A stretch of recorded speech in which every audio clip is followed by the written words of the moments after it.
Namaste, beautiful Sangha, divine beings.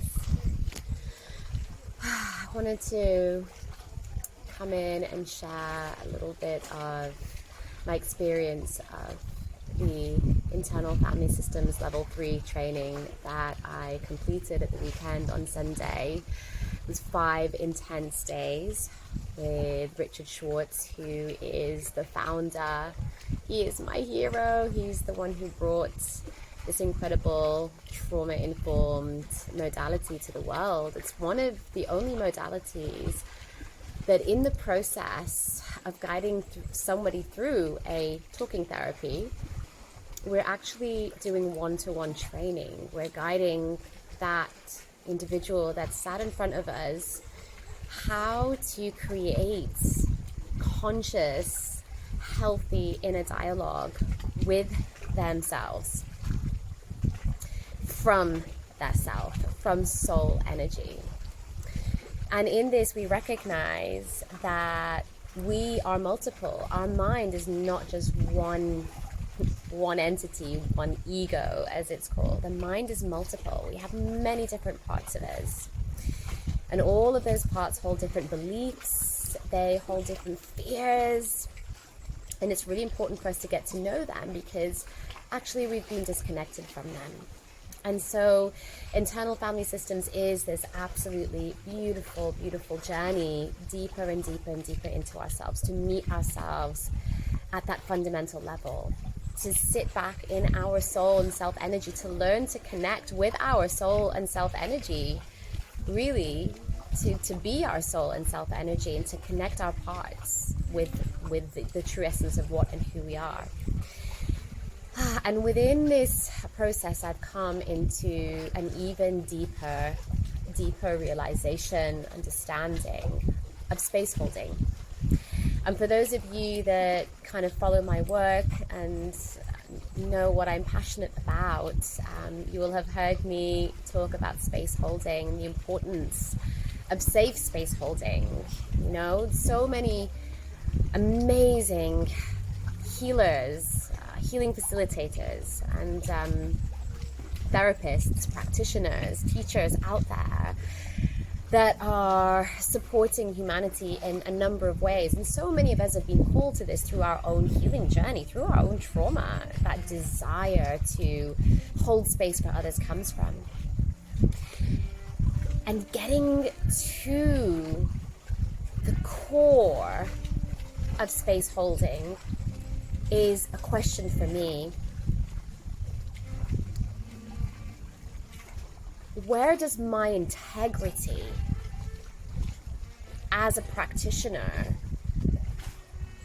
where does that sit within my approach to space holding? Does my integrity as a practitioner actually completely come through in all aspects of the work that I do?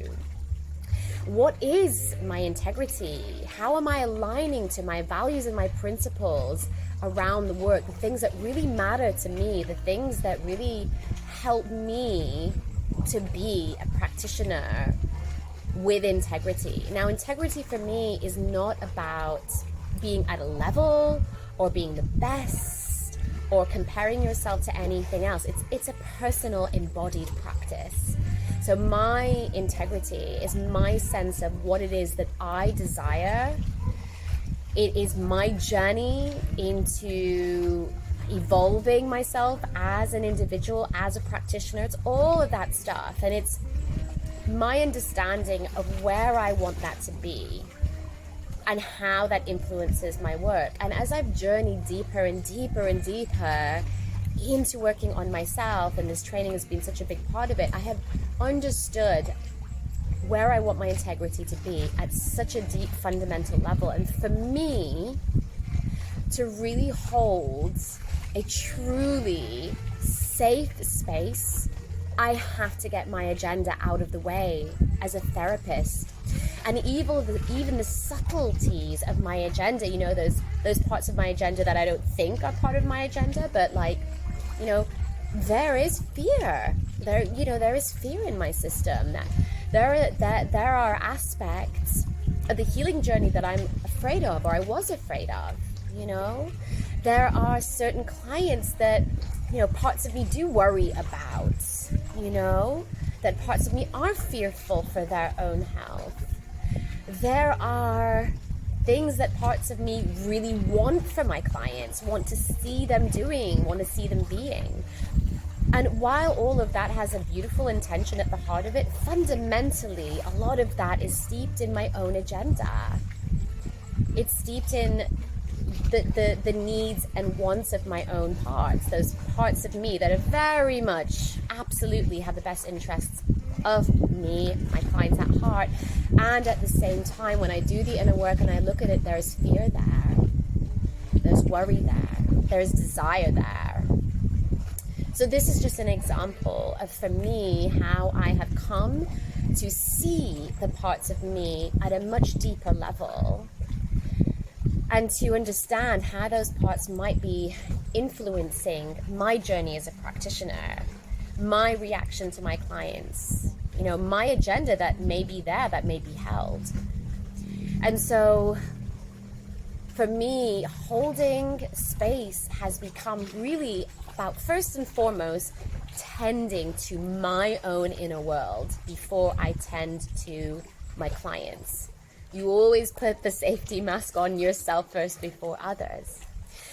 In that session, when I'm working with people, I am literally tuning into myself at such a deep level to be aware of my parts and where they're at and the agenda that I may be bringing, as well as being fully present for my client and guiding them through that journey. That is literally the level of detail, the level of deep listening, the level of presence that we bring as internal family systems practitioners to the table, because we know if we're really going to do this work, we're going to do it in the way it can be, the safest way it can be delivered, to ensure the most powerful, deepest impacts and benefits for our clients. It really is about having this level of presence. It's about working on ourselves in that moment, in the therapist's chair, and being super mindful, working on my parts, calming my parts, soothing my parts when they are coming up, when they're surfacing, when they're being triggered during the therapeutic process. So I can really give them what they need and really be in my self energy, fully clear, confident, courageous, and be super, super, super on it for my client. So I wanted to share, because I've come to like an even more profound level and depth of understanding of space holding.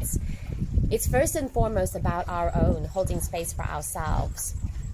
And then we can be there, really be there to provide a safe space for our clients to release what they're carrying. This is trauma work. So many of you out there are doing trauma work, and you might realize it, but a lot of you don't, you know? A lot of you don't. You're holding space, and we're really allowing people to come back into themselves and to be able to share things which are going to the deep core of their trauma. So this is really, really magical work.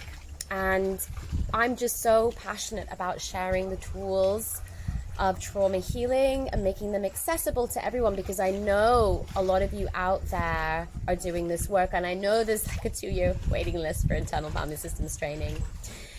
I have a beautiful course, the Sacred Ceremonial Space Holding course, which is starting in March, which is all about journeying into holding space for yourself so you can learn how to hold space for others. And I'm going to be guiding my students through a transformational journey, the elements of really going deep within, just sharing so many amazing tools, tantra, working with the earth energies, working with our guides, working with esoteric wisdom, working with nutrition, working with plant medicines, working with the body embodiment practices. This is the key fundamental aspect of this work, is to really come into our bodies and to feel safe in our bodies. And guiding this is such a gift.